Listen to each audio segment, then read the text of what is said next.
Bon et bien normalement je devais tourner une autre vidéo mais le soleil ne daigne point montrer le bout de son nez, il y a énormément de vent donc je me suis mis à l'abri. Il y a un petit moment j'ai posté une FAQ sur Instagram, il serait peut-être temps que j'y réponde donc on va faire ça aujourd'hui, nous sommes partis.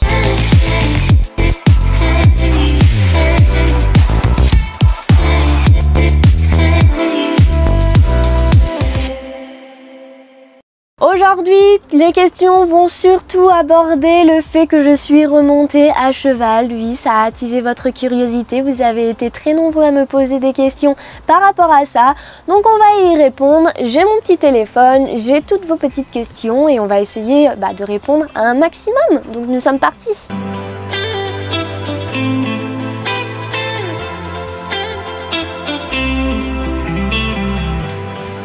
Alors comme je vous l'ai dit dans mes deux dernières vidéos où j'ai eu mes cours particuliers, ça m'a fait très bizarre de remonter à cheval. Alors certes, j'étais déjà remontée sur un cheval dans le passé, mais c'est vrai que quand je montais, c'était simplement pour aller faire des petites balades ou monter quelques minutes comme ça, juste pour me remettre en confiance, mais ça faisait 10 ans que je n'avais pas pris un vrai cours d'équitation où je suis allée dans une structure équestre et où j'avais une monitrice qui me disait ce que j'avais à faire. Donc c'est dans ce sens là que je disais que je n'étais pas remontée depuis 10 ans. Mais comme je vous ai dit, c'est vrai que ça m'a fait très bizarre parce qu'il y a des sensations que j'avais totalement perdues. Avec mes poneys, vous le savez, je ne les monte pas, je fais que du travail à pied avec eux. Et c'est vrai qu'avec les années, il y a pas mal de choses que j'ai oubliées. Beaucoup disent que l'équitation, c'est comme le vélo, ça ne s'oublie pas. Alors certes, oui, on n'oublie pas qu'on sait monter à cheval, mais tout ce qui est technique, tout ce qui est aide et tout ça on oublie, et les sensations également on oublie parce que on a plus l'occasion de ressentir tout ça, et ça m'a fait en soi beaucoup de bien. Ça a changé mon quotidien et ça c'est bien de changer un peu ses habitudes de temps à autre.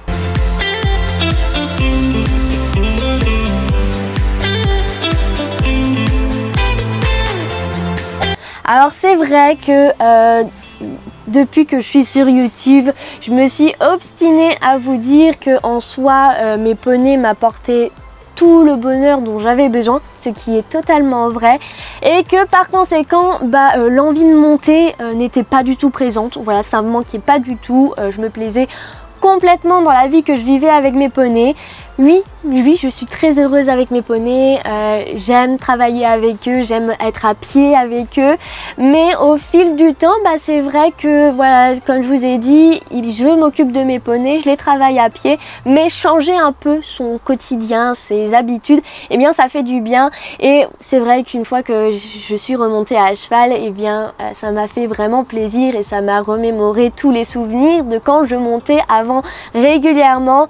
Donc oui, ça m'a manqué quand même, et c'est quelque chose que ça faisait déjà plusieurs années que je réfléchissais à refaire, donc que je voulais reprendre les cours d'équitation, mais j'osais pas. Mais pour le coup, j'ai commencé à sauter le pas en prenant quelques cours particuliers, simplement pour voir ce que ça faisait et ensuite voir ce que j'allais faire par la suite. Mais voilà pourquoi j'ai voulu tout simplement reprendre l'équitation, parce que au tout début, j'étais cavalière où je montais à poney et à cheval, et le fait d'être devenue propriétaire a fait que je n'ai plus eu l'occasion de remonter, parce que il faut savoir faire des choix. Mais moi j'ai fait le choix d'être propriétaire de petits poneys qu'on ne peut pas monter, mais même si c'est petit, ça demande pas mal d'entretien, pas mal de financement.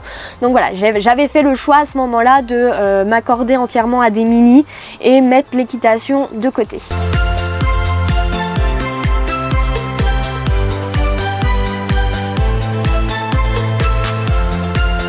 Alors oui, je compte continuer à monter à cheval. Après, quand, je ne sais pas. Parce qu'il y a encore pas mal de choses que je dois réfléchir, que je dois remettre en place dans ma tête. Savoir le pour et le contre. Comme je vous l'ai dit, je suis propriétaire, j'ai 3 petits monstres à m'occuper. Donc financièrement, ça a quand même un coût. Chaque mois, je débourse pas mal d'argent pour eux. Donc est-ce que j'aurai les moyens de pouvoir également prendre des cours? Alors, initialement, là, je me dis, si je reprends des cours, ce ne sera pas forcément régulièrement, donc toutes les semaines. car j'ai déjà un travail avec mes plannings et mes plannings sont assez remplis. Donc c'est vrai que... Oui Bibi, tu veux me faire... Dis-moi ton petit bisou, dis-moi ta petite tête. Viens, viens Bibi, viens. Là. Bibi, toujours Bibi. Toujours le même avec moi. Vous voyez que son petit museau là. J'étais en train de dire que du coup avec mon travail j'ai déjà un planning qui est bien chargé et gérer et le boulot et les poneys et YouTube ça me prend déjà énormément de temps. Donc si je me rajoute en plus de ça un cours par semaine pour faire de l'équitation, je sais que je vais être surchargée, qu'au bout d'un moment mon corps il va dire stop. Donc si je remonte à cheval, ce sera de façon pas occasionnelle mais pas régulière, entre les deux en fait. Pourquoi pas une fois toutes les 2 semaines, ou soit prendre une carte en fait. Ils font des cartes avec plusieurs heures de cours qu'on peut placer où on veut, et je pense que ça ce sera plus adapté pour le moment à ma situation et voir par la suite. Mais oui, je compte quand même reprendre des cours d'équitation.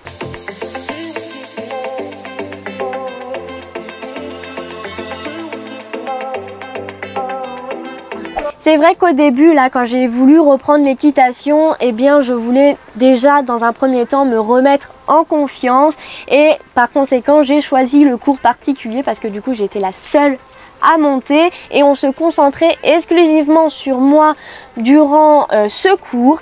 Et c'est vrai que voilà, de base je voulais pas prendre tout de suite un cours collectif parce que vous le savez, je suis une personne qui est très sensible et qui est très vite touchée par le jugement qu'on peut avoir sur ma personne. Donc j'avais peur que si je reprenais directement un cours collectif, eh bien j'avais tous les regards sur moi, en fait tous les gens qui jugent comment j'aurais pu remonter à cheval après plusieurs années, parce que les gens sont pas censés savoir que ça faisait longtemps que je n'avais pas monté à cheval. Donc j'avais surtout peur du jugement. Voilà, le jugement me fait très peur. Je dis ça, mais sur YouTube, on est rempli de jugements. Bon, même si là, en ce moment, ça s'est énormément calmé et je suis très contente parce que du coup, ça me permet, moi, de me sentir mieux et de vous proposer plus de contenu.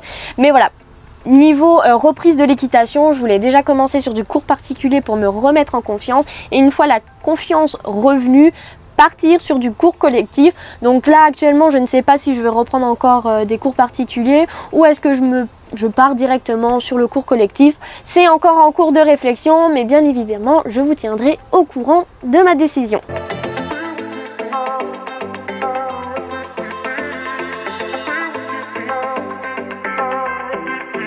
Comme je vous l'ai dit dans ma vidéo où j'ai eu mon second cours particulier, j'ai eu un petit souci avec le droit à l'image, puisque sur ma première vidéo, on a voyé apparaître la monitrice qui me faisait mon cours. Cependant, cette dernière ne voulait pas qu'on la voie, donc j'ai dû faire un très gros travail de floutage. Et pour la deuxième vidéo, j'ai dû vous montrer un tout autre format, puisque sur les images que j'avais tournées, on la voyait également. Donc c'est vrai que en soi, le centre équestre où j'ai remonté est plutôt sympa. Voilà, il y a sur les 2-3 fois où j'y suis allée, il y avait une bonne ambiance et tout, mais il y a quand même quelques petits points qui me dérangent. Alors le premier point, bon en soi c'est un point qui me dérange, mais c'est surtout vis-à-vis de YouTube, c'est que du coup si j'ai pas le droit ou que je dois m'amuser à flouter tout le monde qui ne souhaite pas qu'on le voit apparaître sur la vidéo, notamment les monitrices généralement, ça va être problématique de pouvoir vous montrer, vous partager mes cours. Donc voilà, en soi moi ça ne change rien, j'aurai mon cours qui sera fait, mais vous, je ne pourrai pas vous partager aussi facilement que je le souhaiterais ou que d'autres youtubeurs ou youtubeuses peuvent vous montrer. Le second point qui me dérange un peu, c'est la taille de leurs chevaux. C'est vrai qu'ils ont des chevaux qui sont vraiment très grands. En fait, on est vraiment sur du minimum 1m60 et on monte quand même sur du 1m70, 1m75, donc c'est pas des petits chevaux. Bon après je pense qu'il doit en avoir des plus petits, mais de mon niveau c'est souvent des grands chevaux, hein. Quand je vois même quand il y a des chevaux qui sortent ou les cours, c'est vraiment des chevaux qui sont assez grands, et c'est vrai que les poneys eux sont plus petits, il n'y a pas le juste milieu. Et comme beaucoup me l'ont dit, que ce soit par commentaire ou par message privé. C'est vrai que le souci des grands chevaux, c'est qu'ils ont tendance à avoir un effet bascule en fait. Ça demande... je trouve que c'est un peu plus compliqué de monter sur un grand cheval quand on n'a pas l'habitude. C'est vrai, moi quand je montais à cheval, c'était sur des chevaux qui faisaient dans les 1m50, 1m60 grand maximum. Je suis pas montée sur des très grands chevaux comme j'ai pu le faire dernièrement. Donc j'aimerais pouvoir également tester d'autres centres équestres où il y a des chevaux qui sont plus petits, voir s'il y a une différence au niveau de ma monte. Mais voilà, c'est vrai que la taille de leurs chevaux, bon, c'est super sympa, hein, ça change, c'est bien de tester un peu différentes tailles et tout, différents chevaux, mais c'est vrai que voilà, j'ai pas forcément l'habitude de monter sur des aussi grands chevaux. Et le dernier point qui me dérange un peu, c'est également la distance. J'ai quand même une demi-heure de route pour aller jusqu'au centre équestre, donc en soi c'est pas immense, mais il faut savoir que j'ai déjà 20 minutes pour aller m'occuper des poneys et que là où sont mes poneys et là où est le centre équestre sont totalement à l'opposé. Donc ça me fait énormément de route et du coup beaucoup plus d'essence à débourser chaque mois. Donc voilà, c'est pas trop ce que je veux en fait, hein. Je veux que ce soit pas... j'ai pas envie que ça me mette en difficulté financière simplement pour pouvoir remonter à cheval. Donc pour le moment, je pense que voilà, je ne pense pas rester dans ce centre équestre là. Je vais tester d'autres centres équestres, prendre... je ne sais pas si ce sera des cours particuliers ou des cours collectifs, mais déjà pour voir si en montant des plus petits chevaux ou des grands poneys je me sens mieux ou j'arrive mieux à monter. Et voilà quoi, après c'est sûr que trouver aujourd'hui un centre équestre c'est comme trouver une maison ou des études en fait. Il faut vraiment se sentir bien, que ça réponde à nos critères et que voilà, que on a des critères et il faut qu'on les remplisse et ne pas aller ou valider directement le premier endroit où on va.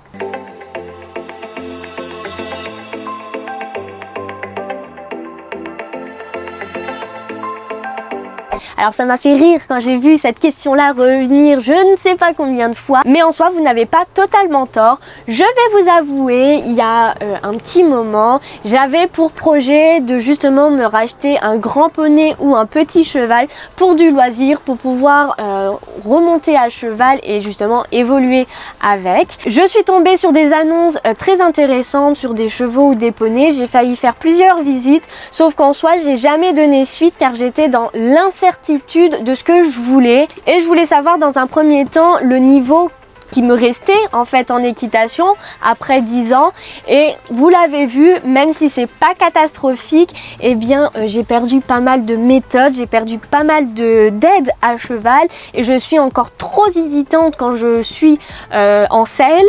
Donc pour le moment c'est vrai que ça m'a mis le grand holà sur mes recherches, sur mon envie de me racheter un 4e loulou et me concentrer justement à reprendre du niveau pour être plus à l'aise et par la suite, pourquoi pas me trouver un grand poney ou un petit cheval, mais je ne compte pas partir sur du très grand. Ça je le dis direct. Initialement j'aimerais bien trouver un grand poney D, donc 1m40, 1m45. Je pense que ça pourrait me convenir et c'est également pour ça que j'aimerais tester des chevaux plus petits, voir sur quelle taille je me sens plus à l'aise et qui va pouvoir me permettre de fixer mes critères précis le jour où je choisirai concrètement de racheter un loulou. Mais ça reste un projet, mais pour le moment je me concentre à me remettre à niveau à cheval.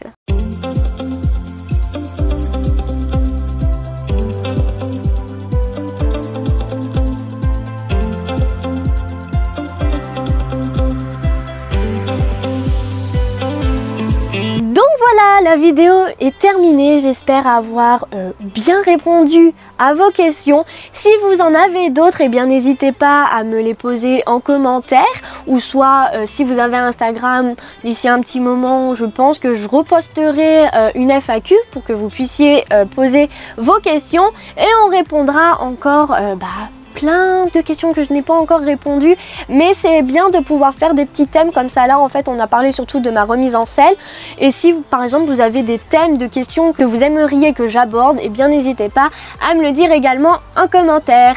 Donc je vais vous laisser et on se retrouve dans une prochaine vidéo. Salut!